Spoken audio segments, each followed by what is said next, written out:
Saudara-saudara kaum muslimin rahimakumullah, dari 5 penyebab bencana ini kita ambil kesimpulan untuk sebuah renungan dan introspeksi kita bersama. Pertama, mengingkari janji, padahal janji itu yang lebih tinggi nilainya adalah di hadapan Allah Subhanahu wa taala. Baik wakil-wakil rakyat di parlemen maupun pemimpin-pemimpin rakyat di dalam kabinet, apabila memangku suatu jabatan, selalu mereka mengawali dengan sumpah, dan sumpah itu dimulai dengan demi Allah. Sadarkah kita pada saat itu kita ucapkan bahwa kita sudah mempertaruhkan Allah untuk jabatan yang kita pegang? Kita sudah mempertaruhkan nama Allah untuk posisi yang dipercayakan kepada kita.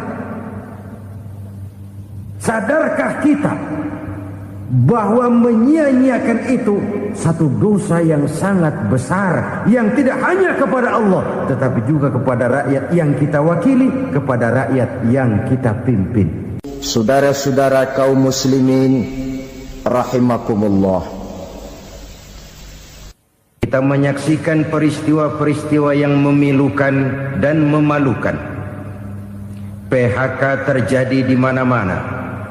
Pengangguran meningkat, harga-harga membumbung tinggi, daya beli rakyat semakin lemah. Sementara di bidang politik, kejadian-kejadian memberikan indikasi bahwa persatuan dan kesatuan kita sebagai bangsa dewasa ini tengah berada dalam ujian yang berat. Pada jumpa kita kali ini, tanpa bermaksud untuk mencari kambing hitam dari bencana yang kita hadapi, saya ingin menyampaikan sebuah hadis yang diriwayatkan oleh Imam At-Tabarani dari Ibnu Abbas, bahwa Rasulullah sallallahu alaihi wasallam bersabda, "Khamsun bi khamsin." Ada 5 perkara yang dapat menimbulkan 5 macam bencana. Mari kita renungi hadis ini satu demi satu sebagai bahan introspeksi buat kita semua dalam menghadapi bencana yang tengah berlaku sekarang ini. Yang pertama, manaqasa qaumul ahda illa sullita alaihim aduwwuhum. Apabila suatu kaum sudah mengingkari janjinya, maka mereka pun akan dikuasai oleh musuh-musuh mereka. Sederhana saja nampak kalimat dalam hadis ini. Apabila orang sudah mengingkari janji, mereka akan dikuasai oleh musuh-musuh mereka sendiri. Dan musuh kita yang paling utama saat ini adalah kemiskinan dan kebodohan. Kenapa itu terjadi? Karena kita mengingkari janji kita sendiri. Di saat awal-awal berdirinya Orde Baru, kita pernah berjanji untuk melaksanakan Pancasila dan Undang-Undang Dasar 45 secara murni dan konsekuen. Kita berjanji bahwa kita akan menegakkan pemerintah yang bersih dan berwibawa. Itu semua pada permulaannya. Waktu demi waktu berjalan, kita lupa dengan janji yang kita ucapkan itu. Ketuhanan yang Maha Esa kita ucapkan, tapi kesetanan yang luar biasa yang kita lakukan. Kemanusiaan yang adil dan beradab yang kita dengungkan, tetapi kemanusiaan zalim dan biadab yang kita praktekkan. Sederhana saja saudara, hampir setiap pejabat pada posisi-posisi kunci, di awal-awal ia memangku jabatan itu, biasanya ia mengucapkan sumpah dengan lafaz demi Allah, bahwa dalam melaksanakan jabatan ini saya tidak akan menerima hadiah atau pemberian dalam bentuk apapun. Itu pada permulaannya. Lama-lama rupanya hadiah itu asik juga, mulai diterima. Lama-lama dirasa kurang, mulai menagih. Dan akhirnya terjadilah praktek yang disebut suap menyuap, semir menyemir, dan lain sebagainya. Kalau ini sudah menjadi kenyataan, bagaimana kita mau menegakkan pemerintah yang bersih dan berwibawa? Undang-Undang Dasar 45 menyatakan bahwa bumi, air dan seluruh kekayaan negara dikelola oleh negara bagi sebesar-besar kemakmuran rakyat. Yang terjadi adalah bahwa kita merasa mewakili rakyat untuk menikmati harta dan kekayaan negara, sehingga rakyat banyak tidak bisa ikut menikmatinya. Menumpuklah harta itu sehingga terjadilah pepatah, gunung ditimbun, sumur digali. Yang kaya semakin kaya, yang miskin semakin terpuruk. Kita ingkar dengan janji yang kita ucapkan di awal-awal kita bergerak. Kita ingkar dengan janji pada saat kita mengatakannya dengan menyebut nama Allah, dengan mempertaruhkan nama Tuhan. Sehingga pada akhirnya jabatan pun mengalami tender. Sudah menjadi rahasia umum. Orang mau jadi lurah mesti mengeluarkan uang. Mau jadi camat mesti mengeluarkan uang. Mau jadi wali kota, bupati, bahkan gubernur, itu ada pasarannya. Secara logika, kalau orang memperoleh satu jabatan karena banyak mengeluarkan uang, tentu pada saat ia mengeluarkan uang, ia sudah punya pemikiran, modal pasti pulang, modal pasti kembali. Kalau orang memperoleh suatu jabatan karena banyak mengeluarkan uang, maka langkah pertama yang dia lakukan setelah memangku jabatan itu ialah bagaimana uang bisa kembali, bagaimana modal bisa pulang. Kalau modal sudah pulang, pikiran berikutnya bagaimana supaya dapat untung. Lalu kapan mau bekerja untuk kepentingan rakyat? Itu nomor 18. Kemudian kalau ada proyek-proyek besar, pertanyaannya ialah bukan apakah proyek ini bermanfaat bagi rakyat, apakah proyek ini layak untuk diteruskan. Tetapi yang jadi pertanyaan paling utama ialah bagian saya berapa duit dari proyek ini. Kita bisa lihat proyek, mega proyek lahan 1 juta hektar di Kalimantan Tengah, triliunan rupiah, dan proyek itu gagal. SD Impres bulan ini diresmikan, bulan depan retak. Jembatan-jembatan bulan ini gunting pita, bulan depan runtuh. Kita ingkar dengan janji. Kita berkata kita bekerja untuk kepentingan rakyat, tapi kita tidak pernah mengenal rakyat itu. Apabila suatu kaum sudah mulai mengingkari janji, maka mereka akan dikuasai oleh musuh-musuh mereka. Akibatnya tersusunlah barisan-barisan sakit hati, yang makin lama makin menjadi bola salju, menggelinding membesar, dan kemudian terjadilah hal-hal yang tidak kita inginkan lagi. Apabila suatu kaum sudah mengingkari janji, maka mereka akan dikuasai oleh musuh-musuh mereka. Ini penyebab bencana yang pertama. Kita tidak konsekuen. Tadinya kita dengan lantang teriak-teriak berantas korupsi, ganyang korupsi.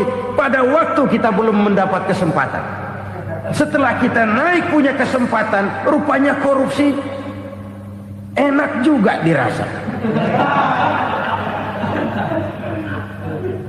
Terjadi pergeseran nilai, orang luntur, kehilangan idealisme awal.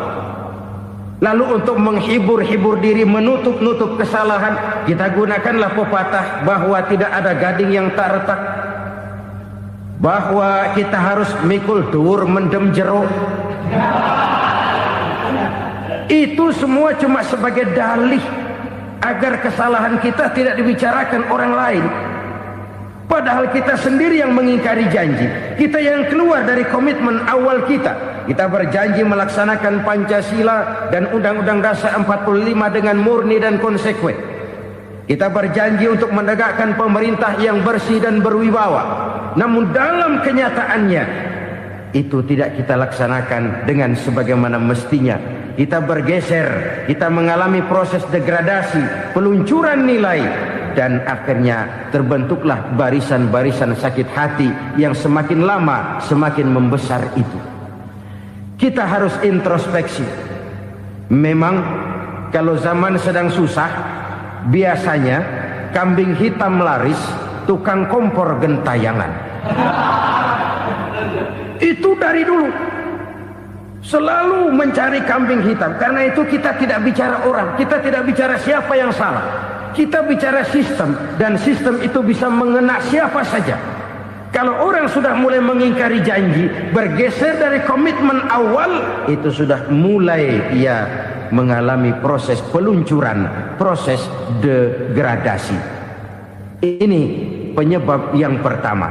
Kita tidak lagi konsekuen bahwa bumi, air, sumber daya alam adalah milik negara, dikuasai oleh negara, digunakan bagi sebesar-besar kemakmuran rakyat.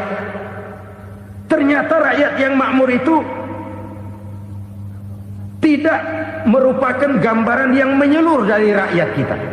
Undang-undang dasar kita menganut ekonomi kekeluargaan, tapi yang kita praktekkan adalah ekonomi keluarga. Kalau bukan keluarga nggak dapat proyek. Kalau bukan keluarga nggak dapat macam-macam. Kekeluargaan kita rubah menjadi keluarga. Timbullah penyakit nepotisme. Kita bergeser, kita ingkari janji, dan kita anggap kita atasnamakan rakyat. Rakyat cuma sekedar jadi address, rakyat cuma sekedar jadi alamat, tetapi kehidupan mereka tidak banyak berubah dan tidak banyak terangkat. Kaum muslimin rahimakumullah, ini penyakit yang pertama, penyebab bencana yang pertama. Yang kedua, kata Nabi, wa ma hakamu bighairi ma anzalallah. Apabila hukum yang diterapkan sudah tidak lagi bersumber dari hukum Allah, illa fasha fihimul faqru, maka akan bertebaranlah kemiskinan di mana-mana. Ini artinya apa? Apabila hukum tinggal sebuah stempel, apabila hukum sudah diatur menurut kepentingan, apabila hukum sudah tidak lagi ditegakkan secara adil, maka kemiskinan merambah di mana-mana. Hukum diatur menurut selera orang yang sedang berkuasa, maka yang benar bisa jadi salah, yang salah bisa jadi benar. Hukum dalam kenyataan hidup berlaku seperti pisau. Pisau itu kan saudara lihat, yang namanya pisau dimanapun itu tajamnya ke bawah, ke atas tumpul.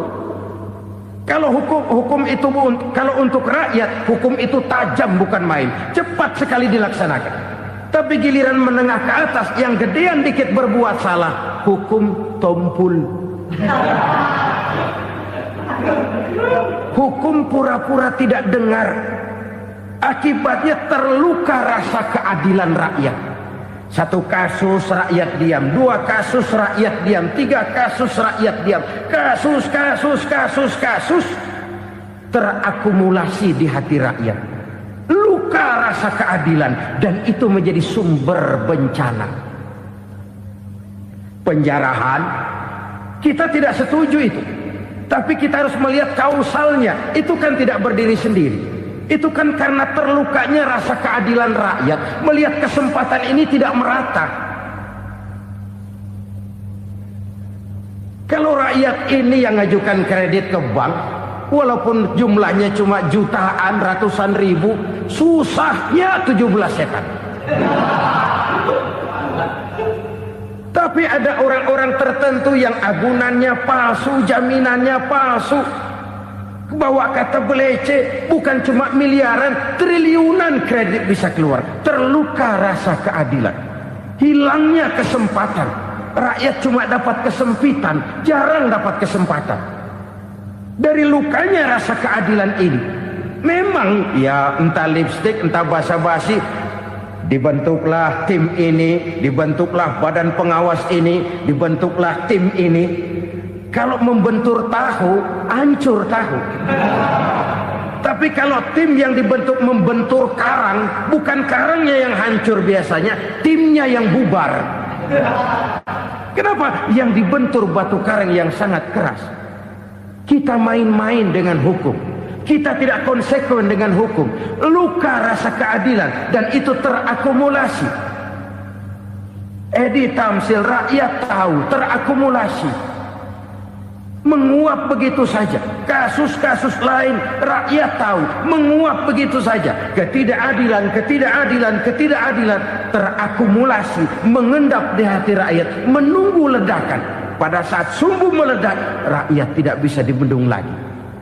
Oke, kita tidak setuju dengan penjarahan, tapi jangan melihat itu sebagai peristiwa yang berdiri sendiri.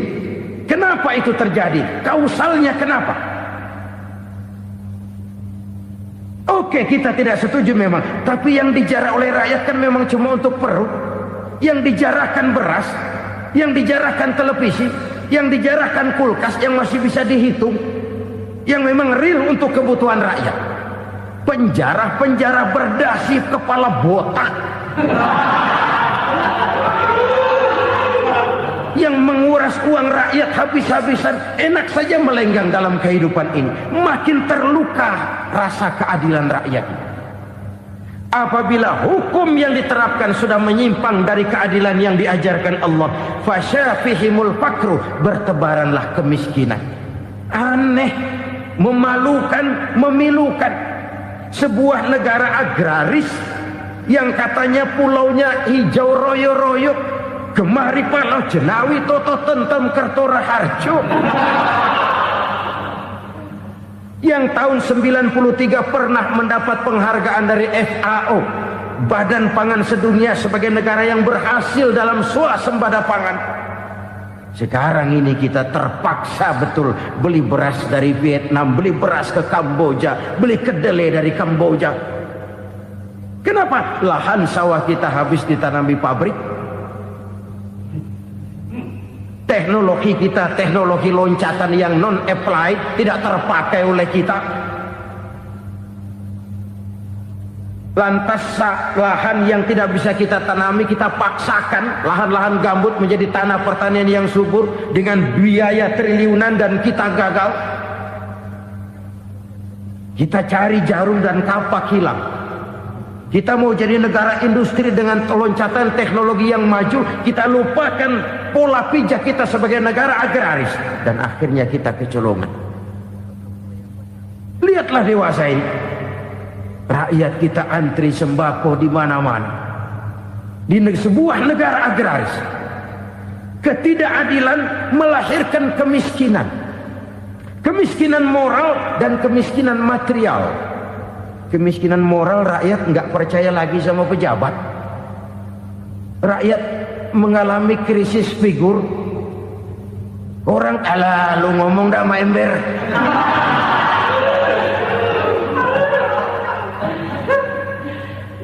Penataran yang menghabiskan biaya miliaran itu melahirkan pejabat-pejabat korup. Pengawasan yang menghabiskan biaya miliaran itu ternyata impoten, mandul. Kemiskinan moral. Jujur saya berkata, saudara-saudara, setelah pintu reformasi dibuka, itu yang masuk memang macam-macam. Ada yang memang punya tujuan murni, konsekuen dan punya konsep. Ada yang nunggu di tikungan, begitu mobil lewat nyamber pintu, berangkat ikut reformasi. Ada yang memanfaatkan momentum, mumpung, untuk nyampein unek-unek, ngerti nggak, pokoknya ngomong. Sehingga keadaan semakin rancu, kebingungan semakin menjadi-jadi, masalah yang paling urgen tidak terselesaikan. Sekarang ini orang berpikir mendingan jadi pala ular daripada jadi buntut macan. Buntut macan memang hebat macan, tapi kalau buntutnya cuma ugel-ugel di belakang buat apa? Mendingan jadi pala ular, kecil juga nyaplok. Artinya ya biar kecil juga kalau punya partai kan gagah. Lalu rame-rame bikin partai kayak bikin arisan. Orang makin mengalami dislokasi.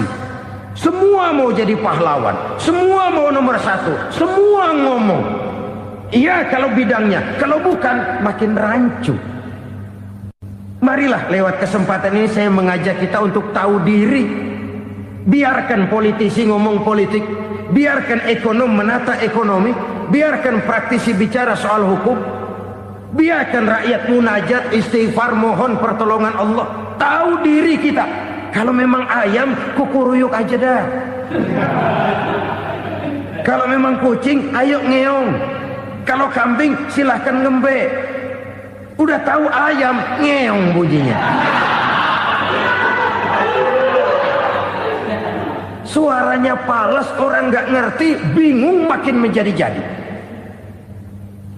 Ibarat kesebelasan sepak bola bangsa kita sekarang ini, rame-rame mau bikin gol, kiper ikut nyerang sekarang. Memilukan dan bahkan memalukan. Wa ma hakamu bighairi ma anzalallah illa fasha fihimul fakru. Kalau hukum yang diterapkan sudah menyimpang dari keadilan yang diajarkan Allah, bertebaranlah kemiskinan di mana-mana. Coba sekarang ini, yang punya duit bingung, apalagi yang kagak punya duit. Yang pengusaha gede ngeluh, apalagi yang pengusaha pas-pasan. Yang kagak punya beras, yang punya beras saja masih bingung, apalagi yang nggak punya beras. Ini sudah demikian merata. Dulu kita kagum mendengar konglomerat kelas buadak, kelas-kelas yang seakan-akan cuma ada dalam khayalan mereka, punya kekayaan miliaran dolar, triliunan. Sudahlah, seolah-olah nggak terjangkau sama kita. Weh, ternyata yang gede-gede itu juga gede utangnya. Dan rontok satu demi satu. Ternyata rakyat selama ini cuma dialamatkan, cuma dijadikan address.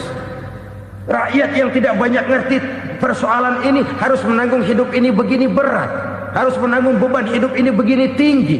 Daya beli semakin lemah, semakin terpuruk dan terpuruk, sedang keadaan belum juga banyak berubah. Yang hutang sama luar negeri itu kan bukan rakyat kecil, Ciano.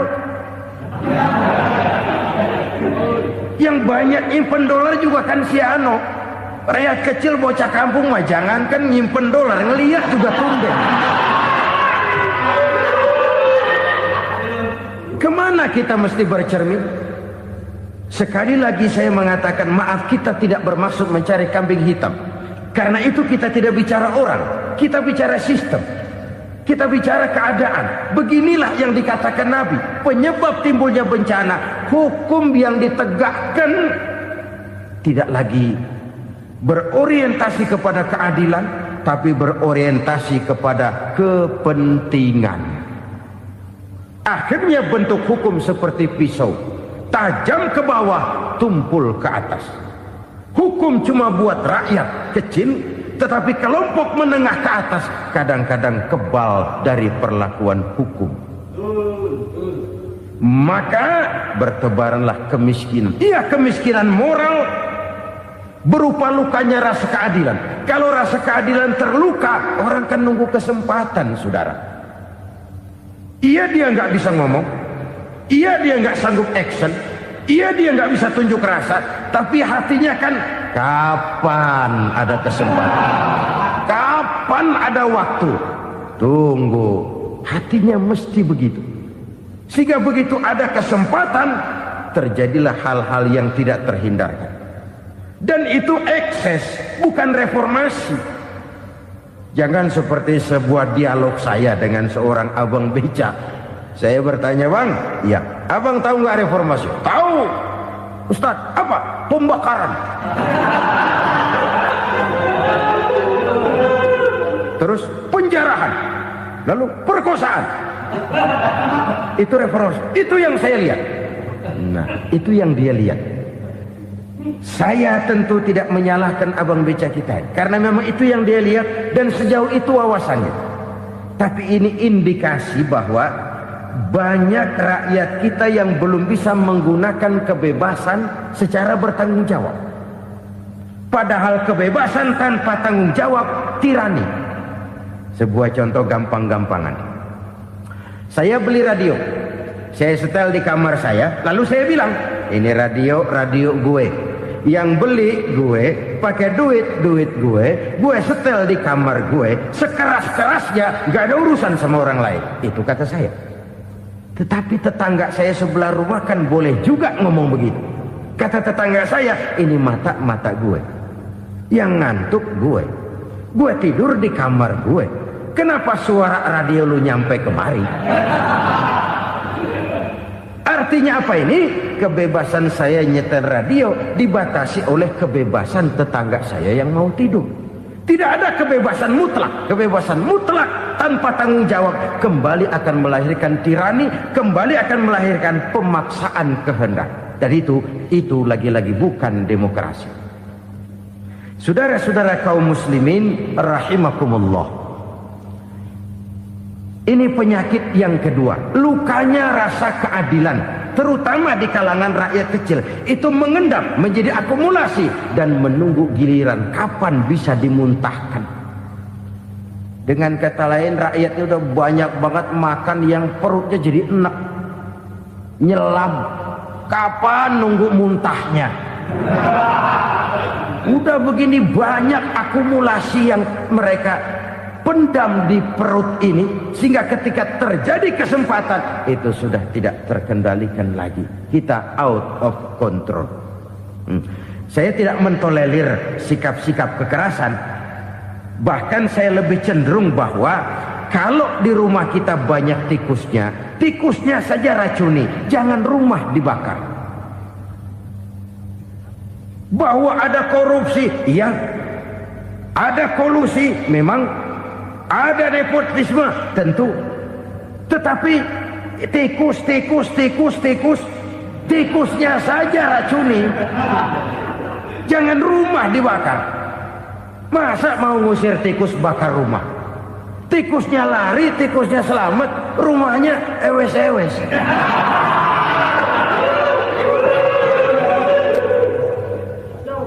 Tikus selamat, rumah nggak punya. Masalah nggak terselesaikan dengan sebagaimana yang kita harapkan. Kita sepakat ini negara hukum, dan di hadapan hukum semua manusia itu sama. Itu prinsip yang diajarkan Allah. Al-musawat bainan nas fi takalifil ahkam. Semua manusia sama dalam berhadapan dengan hukum Allah Subhanahu wa taala. Kalau hukum sudah pandang bulu, itu jelas yang enak yang banyak bulunya. Siapa yang banyak bulunya? Monyet. Kalau hukum pandang bulu, monyet keenakan. Saudara-saudara kaum muslimin rahimakumullah, introspeksi. Mari kita bercermin bagaimana perjalanan hukum selama ini. Kalau introspeksi ini kita temukan, lalu ada upaya untuk memperbaiki diri. Jangan menggunakan tak ada gading yang tak retak, mikul duwur mendem jero untuk menutup-nutupi kesalahan orang. Padahal kesalahan itu sedemikian besar. Padahal rakyat kita tiap hari antri sembako. Ada yang sehari sekali makan, ada yang makan sudah bercampur tiwul, ada yang nasi sudah dicampur pisang, balik jadi orok lagi. Macam-macam upaya rakyat untuk menangsal perut ini. Lalu rakyat ditenang-tenangkan, lebih baik puasa Senin Kemis sambil menghadapi krisis ekonomi. Kenapa rakyat yang disuruh puasa? Kenapa bukan pejabatnya yang puasa lebih dulu untuk kemakmuran rakyat? Kalau rakyat yang memang perutnya udah gepeng disuruh puasa, makin krempeng perutnya. Artinya pejabat harus punya sense of politik. Ya, tidak, puasa itu kan tidak cuma Senin Kemis saja. Puasa itu puasa perasaan, puasa menghargai perasaan yang sedang kondisi yang sedang dihadapi oleh rakyat. Bagaimana rakyat yang tengah antri sembako melihat pejabatnya lewat dengan mobil yang harganya sampai 1 miliar. Oh, inilah pemimpin saya. Luka lagi rasa keadilannya. Kita tidak tenggang rasa. Puasa dalam artian itu pun akan menolong menegakkan semangat kebersamaan, membentuk semangat kebersamaan. Saudara-saudara kaum muslimin rahimakumullah. Penyebab bencana yang ketiga dikatakan oleh baginda Nabi, wala zaharat fihimul fahishatu illa fasha fihimul maut. Apabila kekejian telah merajalela, maka maut bertebaran di mana-mana. Kita renungi butir kalimat dalam hadis ini. Apabila kekejian telah merajalela, maut bertebaran di mana-mana. Begitu murah arti sebuah kehidupan. Penjarahan untuk hal-hal yang kecil tapi sampai mengorbankan nyawa. Apabila kekejian sudah terjadi di mana-mana, maut pun bertebaran. Maut dalam arti berpisah ruh dengan jasad, tapi juga maut dalam arti orang bisa mati karirnya, orang bisa mati usahanya, orang bisa mati kesempatannya karena perbuatan-perbuatan keji yang selama ini tidak terbendung. Lahirlah teori mafia.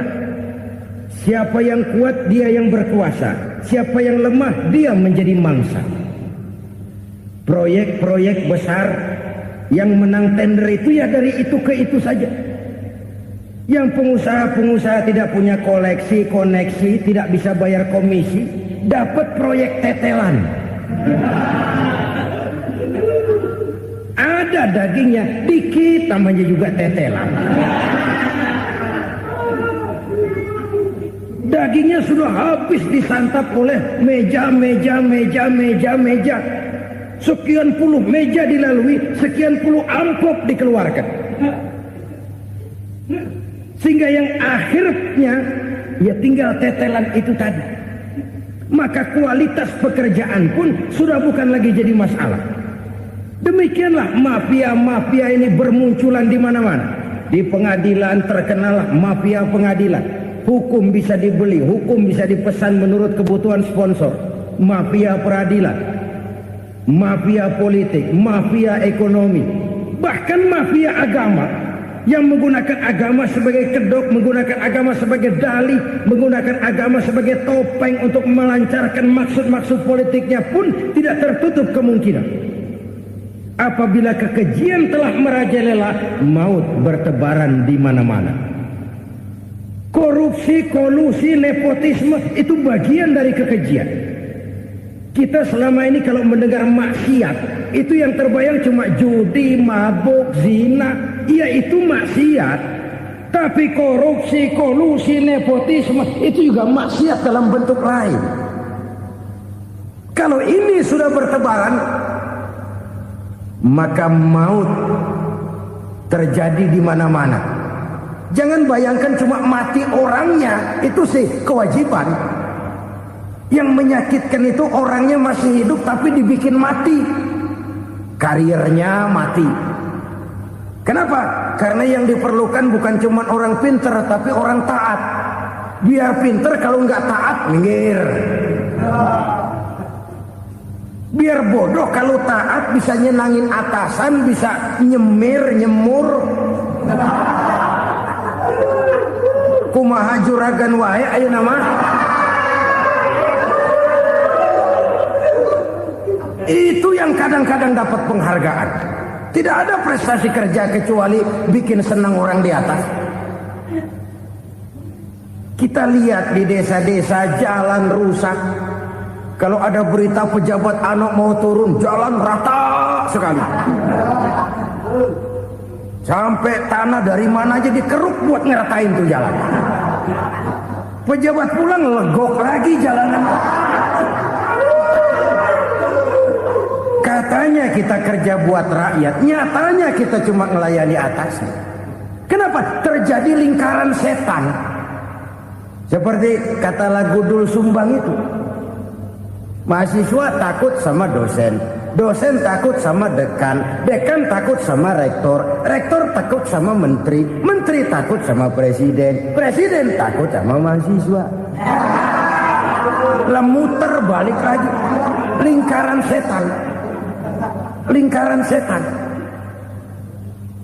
Saudara-saudara kaum muslimin rahimakumullah. kekejian yang merajalela, praktek-praktek mafia yang tertuang dalam kehidupan sehari-hari menyebabkan orang mati karirnya, jasad masih hidup, karir mati, itu menyakitkan. Mati bisnisnya.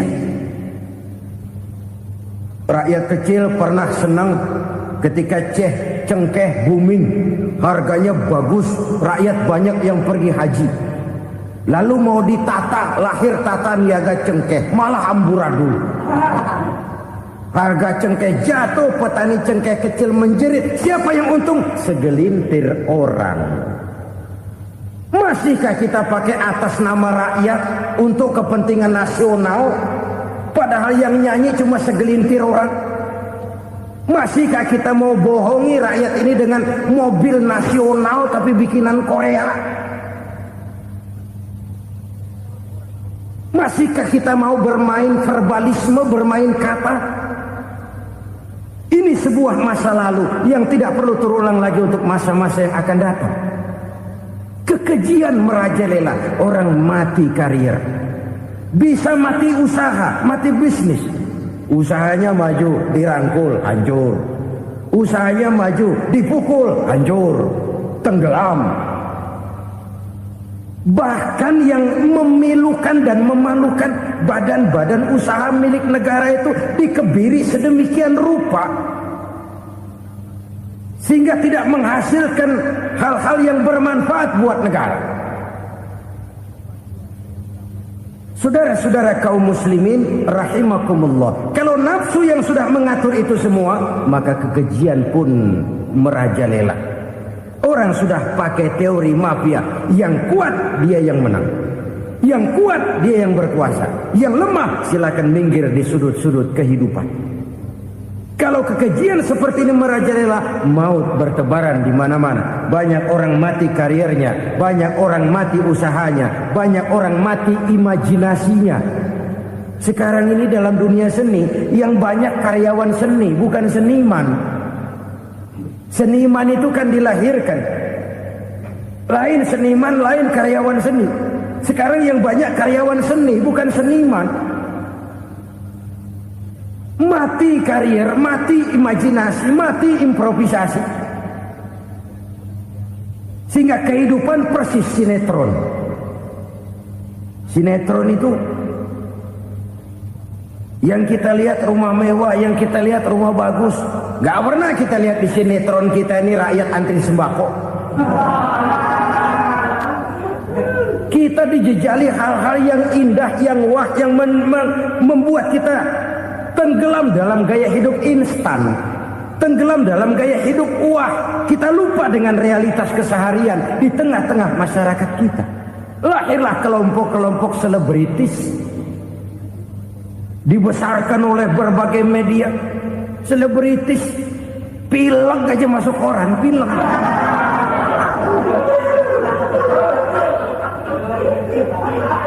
Rakyat yang pingsan antri beras nggak masuk koran. Rakyat yang semaput antri minyak nggak masuk koran. Selebritis panok masuk koran.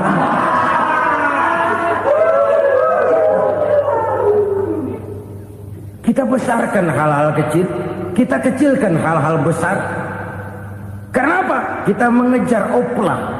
Kita profit oriented, tidak lagi berorientasi kepada realitas hidup yang kita hadapi ini. Kalau kekejian sudah merajalela, kata Nabi, maka maut bertebaran di mana-mana. Maut dalam artian maut, coba lihat sekarang begitu murah nyawa. Karena 1000 perak orang mau nusuk bunuh. Karena beras seliter orang khilaf, begitu murah kehidupan. Tapi kekejian dalam bentuk korupsi, kolusi, nepotisme, kekejian dalam bentuk itu mematikan karir, mematikan bisnis, mematikan imajinasi, mematikan kreativitas. Itu juga maut dalam bentuk lain akibat kekejaman lain. Ini penyebab yang ketiga. Yang keempat, penyebab bencana menurut baginda Rasul, wala tuffiful mikyala illa muni'un nabat Apabila timbangan sudah dicurangi, maka tercegahlah tumbuh-tumbuhan. Apabila timbangan sudah mulai curang, maka terjadilah musim paceklik. Apabila bisnis sudah bergaya mafia tadi itu, kecurangan-kecurangan terjadi, tender di balik pintu, yang dimenangkan cuma kelompok-kelompok yang bisa memberikan presentasi yang besar, muni'un nabat, terjadilah paceklik.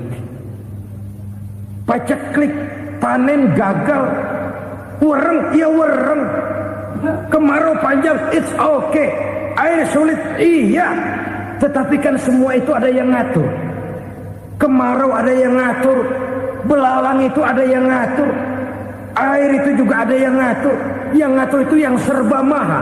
Kalau ia murka melihat kecurangan timbangan, Allah itu kalau murka kan gampang saja, tinggal komandoin balang, lang, hancurin tuh sawah. Konvoy belalang, konvoy. Allah tinggal ngutik angin El Nino, mampir lo ke Indonesia. Hujan gak turun-turun, kemarau panjang. Jadi kalau musim kemarau kan namanya anginnya El Nino. Kalau musim hujan anginnya namanya La Nina. Cakep namanya, kejem orangnya. Saudara lihat Cina sekarang sedang kena La Nina, banjir besar, ribuan orang meninggal. Dia mah ribuan mati kagak berasa, rakyatnya miliaran. Bangladesh lagi ngalami La Nina, India lagi ngalami La Nina. Angin, hujan, kemarau, belalang, itu kan ada yang ngendaliin. Kuncinya bukan di belalangnya, kuncinya bukan di peredaran matahari berputar, kuncinya di atas yang mengatur semua itu. Kalau timbangan sudah mulai curang, pengusaha sudah nggak mau jujur, apa nggak bikin perut jadi mual. Begitu rakyat antri sembako pingsan nggak dapat beras, sementara beras ditumpuk-tumpuk sampai membusuk. Kemana hati nuraninya? Kemana akal pikirannya? Kemana mereka yang berbuat atas nama rakyat tapi melihat rakyat susah tidak tergerak hatinya? Apabila timbangan sudah mulai dicurangi, bisnis sudah mulai melenceng, maka terjadilah paceklik. Sebuah negara yang berhasil dalam swasembada pangan, lalu sekarang menjadi negara yang rakyatnya antri untuk memperoleh kebutuhan pangan. Saudara-saudara kaum muslimin rahimakumullah, ini intinya adalah kecurangan. Kalau kecurangan sudah terjadi di mana-mana, dan ini milik siapa saja, bukan soal tempat, bukan soal jabatan, soal manusianya, SDM-nya. Kecurangan tidak cuma terjadi di kantor, di masjid bisa terjadi kecurangan. Korupsi tidak hanya bisa terjadi di kantor, di madrasah bisa ada korupsi. Faktor manusianya, ini soal SDM.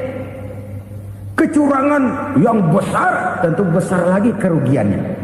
Kecurangan yang kecil, kecurangan sehari-hari, pedagang-pedagang kecil ngurangi timbangan, barang yang buruk dikatakan baik, yang baik dikatakan buruk, itu merugikan perorangan. Kecurangan yang besar merugikan bangsa dalam bentuk total, dalam bentuk seutuhnya. Nah, kecurangan-kecurangan seperti ini rakyat kan lihat, rakyat kan tahu, dan itu kembali terakumulasi di sini, pegel. Dan jangan lupa, rakyat yang nggak ngomong itu, rakyat yang nggak bersuara itu, batinnya menjerit, jeritannya menggoncang aras, dan itu didengar Allah. Yadullah fauqal jamaah, kata Nabi, tangan Tuhan di atas orang banyak. Jeritan hati rakyat menggoncang aras. Rakyat yang terlalu banyak dizolimi, rakyat yang terlalu banyak dirugikan, ya rakyat yang terlalu banyak di atas namakan, menjerit batinnya, menggoncang aras, dan Allah bisa menggerakkan apa saja untuk membuat satu situasi. Allah bisa menggerakkan apa saja untuk membuat satu situasi. Saudara-saudara kaum muslimin rahimakumullah, ini faktor yang ketiga, timbulnya kecurangan. Faktor yang keempat maksud saya. Yang kelima, penyebab timbulnya bencana menurut baginda Nabi, wala muni'uz zakat wala muni'uz zakat illa hubbisa anhumul qatr. Apabila zakat enggan dibayar, maka tercegahlah qatrun. Qatrun ini kalau bahasa kita sembako. Maka tercegahlah kebutuhan-kebutuhan yang kita perlukan. Ini, kita tidak meragukan bahwa yang kita tuju adalah masyarakat yang adil dalam kemakmuran dan makmur dalam keadilan. Nah, antara kemakmuran dan keadilan ini memang sering tidak bisa berjalan seiring. Pada saat kemakmuran kita kejar, ekonomi kita pacu, ada nilai-nilai keadilan yang tertinggal. Pada saat nilai keadilan kita tegakkan benar-benar, ada unsur-unsur kemakmuran yang terabaikan.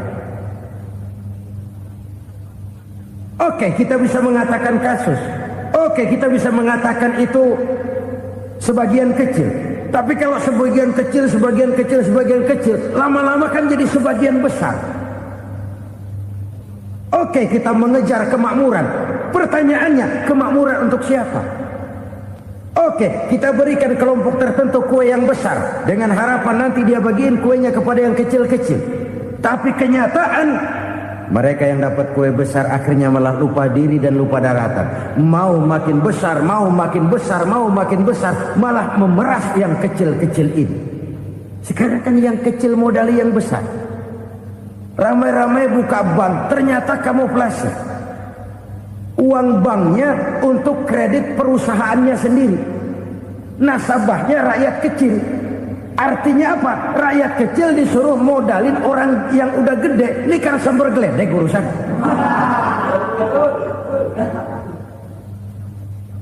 Ini kan permainan apa lagi? Rakyat kecil suruh modali yang gede. Nasabahnya rakyat kecil, kumpulkan uangnya di bank, kucurkan kredit kepada perusahaannya sendiri. Bukankah itu rakyat kecil suruh modali yang gede? Sudah begitu kejamkah kita untuk meraih keuntungan dengan mengorbankan orang kecil ini? Sudah tidak bicara lagi kah nurani kita melihat penderitaan orang yang semakin susah ini? Kalau zakat enggan dibayar, padahal zakat 2,5% saja, 2,5% saja. Kalau itu pun enggan, kalau zakat saja enggan, bagaimana pula yang namanya sodako, bagaimana pula yang namanya infak, bagaimana pula yang namanya santunan, bantuan. Kadang-kadang lipstick nyumbang si nyumbang, cuman nyolongnya lebih gede. Ini namanya sumbangan lipstick. Buat lipstick itu kan buat ngumpetin bibir pucat. Itu fungsi utama lipstick. Buat ngumpetin korupsinya, nyumbang kegiatan-kegiatan sosial. Tapi yang dia korup lebih gede dari yang dia sumbangin. Lipstick kamuflase. Nepu kata anak sekarang.